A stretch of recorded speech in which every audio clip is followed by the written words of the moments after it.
Your master knows more about this, Shallan said, than he is telling me.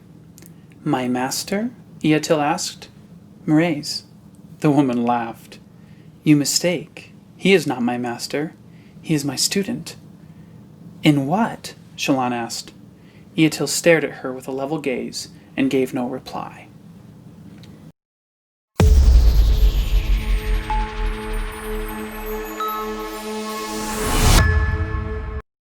Part of the intrigue that is Mraize is that he's a member of the Ghostblood organization, and he has some authority there, although, as what we just heard, he is of a lesser rank than at least Eatil and Master Thydekar. Now, because part of his intrigue is from being part of the Ghostbloods, you will want to watch my Ghostbloods video before watching this one. Also, spoiler alert, this is going to be talking about everything across the Cosmere, so there will definitely be spoiler alerts for Way of Kings, Words of Radiance, Oathbringer, Mistborn series, as well as Arcanum Unbounded, and Elantris, and basically everything. There are individual parts of Mraize, however, that make him individually super intriguing, and these come normally from the little descriptions that we get of him, because we actually don't see Mraize too often. We see him in a cellar in the war camps, we see him once in a pavilion outside of the war camps, and we see him in the Tower of Urithiru twice. Once where he personally meets with Shallan in her room, and one in the throne room of Ile Sadius. So we get to see him 4 times, and they're quite small interactions. And then, of course, we get letters from him that Shallan gets to read. So we get very little about Mraize, but what we do, there are a couple of really intriguing things, and I want to talk about the 2 that are the most intriguing to me. Number 1, when we first meet Mraize, Shallan has an impression about him that really stood out to me the second time that I read Words of Radiance. When I've been reading Sanderson, impressions really matter. And if you hear a voice inside somebody's head, do not ignore that voice. Those are some Sanderson rules for you. Go by them. Of the half dozen or so people in the room, one drew her attention most. Straight-backed, with jet black hair, he wore white clothing and stood in front of the room's crackling hearth. He reminded her of someone. A man from her childhood. The messenger with the smiling eyes. The enigma who knew so much. 2 blind men waited at the end of an era, contemplating beauty. Shallan has this first impression of Mraize, and she thinks that it's wit. Something that's really interesting, though, is that we as readers have not read this interaction that child Shallan has with wit at the point when she has this impression, and so the fact that Mraize reminds her of wit is something that we haven't even seen yet.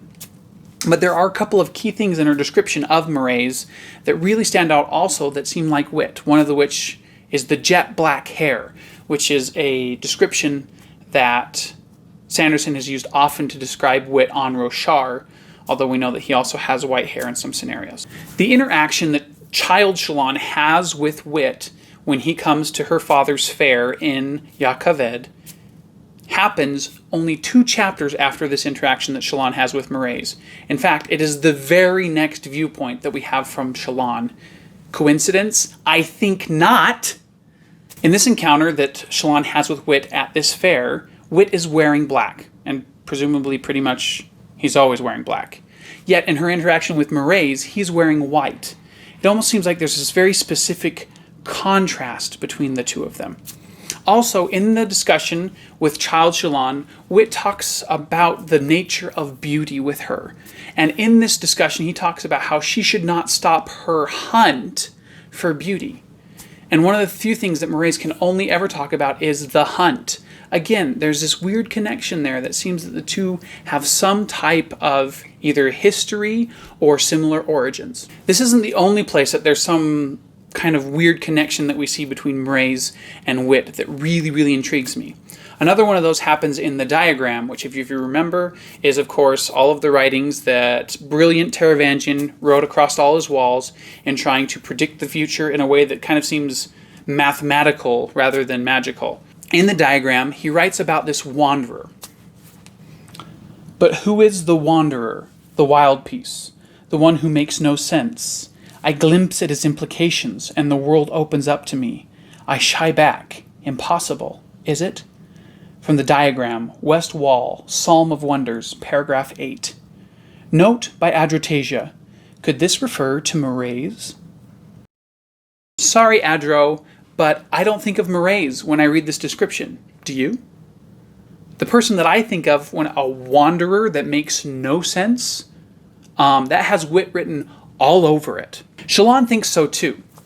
She even calls wit the traveler when she sees him in Kholinar in the Oathbringer.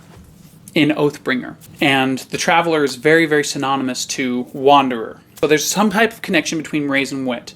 And at this point, all we have is speculation as to what that connection is. My personal theory is that they are actually the same type of being, what they actually are. I believe that they're self-aware manifestations of investiture. Or, if you've heard this description before, it's because it's very similar to Spren, but coming from Adonalsium himself and not from honor or from cultivation. And I believe that they've been made a long time ago. I believe that wit was probably one of the first of those kind, and it seems like Mraize probably came a little later, maybe at the shattering of Adonalsium himself. So, if Mraize, according to this theory, actually is a little sliver of God, then it starts to make a little bit more sense of how the Ghostbloods are treating him. Because it's like he is really, really important. He almost seems more important than Iyatil, and yet she is his master. Would it make sense that he is some type of heir apparent, some type of god that's going to inherit something? And this leads into my second theory, and the second most intriguing thing to me about Mraize. So one of the things that we know about Mraize is the languages that he uses, and of course his name. So he uses the word Babsk to describe Iyatil, his master. And Babsk is obviously a Thaylen word, and so some people believe that Mraize is from Thaylena. But I think that he's a collector. He showed us that, right? He likes to collect weapons. He likes to collect these trophies from different planets. Why not collect a few words up on the way?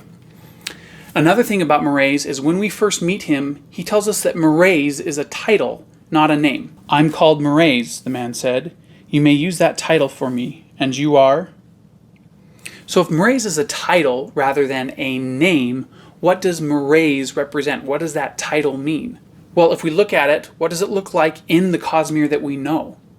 If we take off the M from his name, we just get Raize, R-A-I-Z-E, which is pronounced the exact same as Rayse, R-A-Y-S-E, which happens to be Odium's name before he became Odium. Coincidence? I don't know.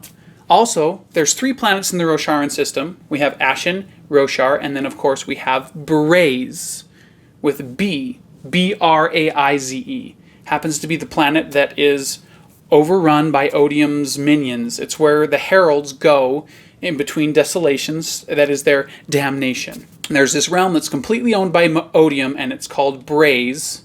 And then of course there's this character that's Mraize. Makes me think of Warcraft. Yes, my lord. Yes, Mraize. So if we have Mraize, are the B and the R just some type of prefix that come before the name of Rayse? This kind of will start to connect my 2 different theories that if Mraize is a sliver of a god, maybe he is also the heir apparent of the power of one of those shards. And it could be that the Ghostbloods are preparing him as an heir apparent to Odium, which also goes along with my previous theories, if you watch the video on the Ghostbloods, of thinking that the Ghostbloods might possibly be directed and guided by Kelsier.